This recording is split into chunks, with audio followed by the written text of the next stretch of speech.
Hey everyone, Tyler here at the Movie Beat, back with another video update. I wanted to share with you my reaction, my thoughts on the 4K restoration of Park Chan-wook's 2000 masterpiece, Joint Security Area. I just got back from the theaters, part of that CGV movie theater signature K series. This was number 2 right after Taegukgi, and if you saw my reaction to the Taegukgi 4K remaster, I was pretty disappointed, and it was because I was so underwhelmed with the Taegukgi remaster. We've had other kind of 4K remasters that have had really weird colors to them. My Sassy Girl kind of had a little bit of a green, even though I loved it overall. Taegukgi was pretty brownish. I was very concerned going into JSA. Definitely one of my favorite Korean films of all time. I watched this, I think, in 2002, and at that time I had just seen like Shiri, Musa, Volcano High School. This was definitely one of the first Korean films I ever saw, and I knew for a fact in my brain, it was a fact that the best filmmaking talent in the world was in South Korea, and that's when I just went full deep dive into Korean cinema because of this film in particular. So I was super excited to go to the theater to check out this 4K remaster. I bought the pass for this K Signature series, so I will update you guys on all of them. Anyways, I get in there. I am again the only one in the theater. I think CGV was really hoping that this was going to kind of spark the, get some ticket sales. They've had such a terrible year because of coronavirus. They closed, I think, like 30% of their theaters.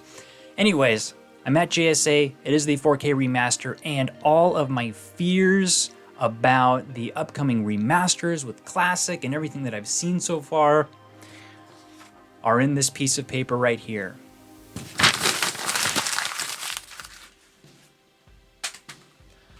It was beautiful. Oh my God. Okay, JSA has never looked better. I am pumped beyond belief for when this gets re-released. I personally think this could be re-released by Nova Media. We know that they have put out the previous Blu-ray release in Korea. I can see them putting out a UHD disc of this.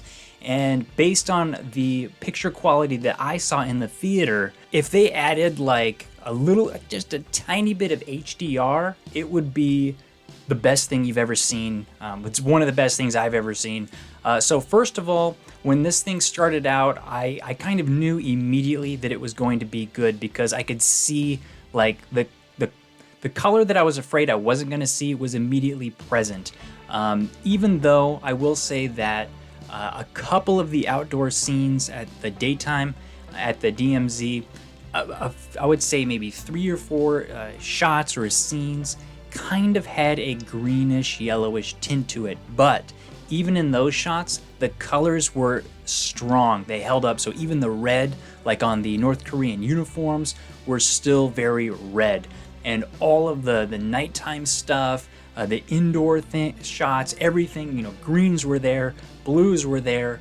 It was amazing, and the picture quality has never looked better. Again, the detail and everything on this 4K restoration, I could see just the fine individual hairs on everybody's head. I am so excited. I am so relieved moving forward with all of the other remasters that I'm going to be checking out, that some of these might have been done correctly.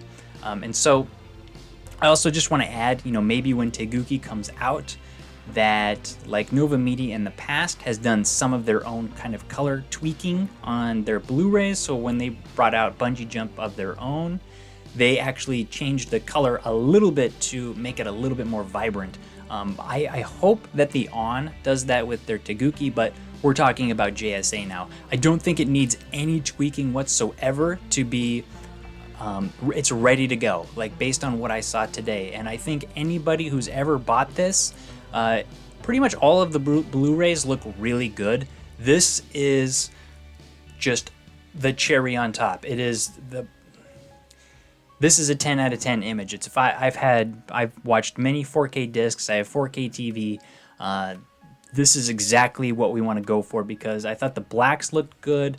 The color was very balanced. Everything was easy on my eye. There are some digital effect shots in this movie, whether it's, just the owl flying from the tree or some of the explosions, some of the gunfire. Even that looked really, really good in this 4K remaster. And yeah, it was obviously kind of digitally, put in there, but it just looked so clean. It looked beautiful. The music, I believe they have a new audio mix to this. And this film features my favorite Korean folk singer, Han Dae-soo, in it. And I was in heaven listening to this soundtrack. All of the sounds in this film are perfect. I hope there's a Dolby Atmos track when this thing eventually comes out. I wanted to almost leave midway through to make this video to share with you guys this good news because I was so happy and I had a big grin on my face. I had chills throughout this whole film again. I do think it's one of the Korean masterpieces. So if you guys don't know, it is a drama film about soldiers on both the south side and the north side forming a friendship right along the DMZ. There was a murder that takes place, and so they get a third party independent from Switzerland. Kind of a interesting story about the actual character that they bring, but it's played by Young-ae, who's a great Korean actress who was also in Park Chan-wook's Sympathy for Lady Vengeance. She has a part in this film where she is supposed to come in and kind of be the arbiter between the stories on both the north and the south side to try and figure out what happened. This film has some of the best Korean actors in it, 3 of my personal favorites, and I believe it's this film that really started that all off, but Lee Byung-hun, Kang-ho, and Shin Ha-kyun. So all 3 of them, powerful Korean actors. Kim Tae-woo is also excellent in this film. So it is an acting masterclass. As many times as I've seen this film, I do think that the opening, just because there's some English, that it's a lot of people speaking English in their second or third or fourth languages, it is a little bit shaky, and it's always kind of difficult to get into this film. But once the relationship starts between these soldiers and they actually get the true story of what happened, it is one of the best dramas you will ever see. And I don't think any film really showcases common humanity, friendship that goes beyond any type of artificial line or the ways that we classify things in the world and our lives. And it is just so special because it actually takes place on the Korean peninsula, where we do have a legitimate artificial line that was drawn to separate people that are, there really isn't a difference between these people. They are one, and, still being at war.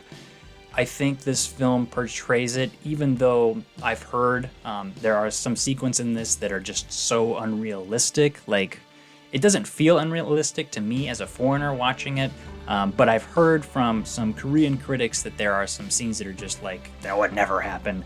I think it's just beautifully shown, that relationship dynamic.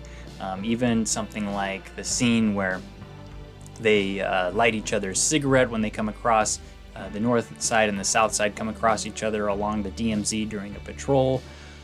Those kind of scenes are just so amazing in my mind to think about and to watch play out, just because of the dynamics here. And there are just so many great scenes in this film, I think, that just symbolically highlight that need, that want, that desire to ease tensions, to reunify, to show that common brotherhood between the people. And that was one thing that really opened my eye to just what was going on, not only in the world of cinema. Obviously, I thought this is where the geniuses were at the time when I saw this, but just what was going on culturally. And it really awakened my sense of curiosity in Korean culture and just the history. So many things this film did for me. And I still learn from it every time that I watch it. New things that I pick up. I do think it is a masterpiece, and I am just, every time that I watch it, I'm blown away. So I'm really happy to be sharing with you this great news today. All of the colors look good.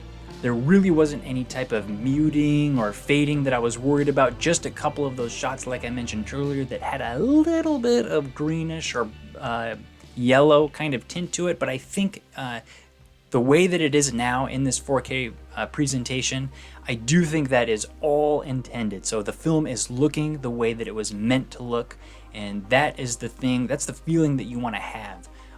Getting one of these, perfect detail type movies, you want the colors to be fitting with the original vision, and I think they nailed it on this one. So let's cross our fingers that a 4K UHD of JSA is on the horizon somewhere down the line, because I would definitely be picking that up. And if you already bought this film on Blu-ray, I think it's not too, you shouldn't feel too bad about it, because this is one of those films that is like masterpiece for the ages, and it's worth, maybe if you have the funds, I would sacrifice picking up a lot of releases for getting this. So very excited and hope that comes soon. So unfortunately, they didn't have any type of extra goods or memorabilia for this film.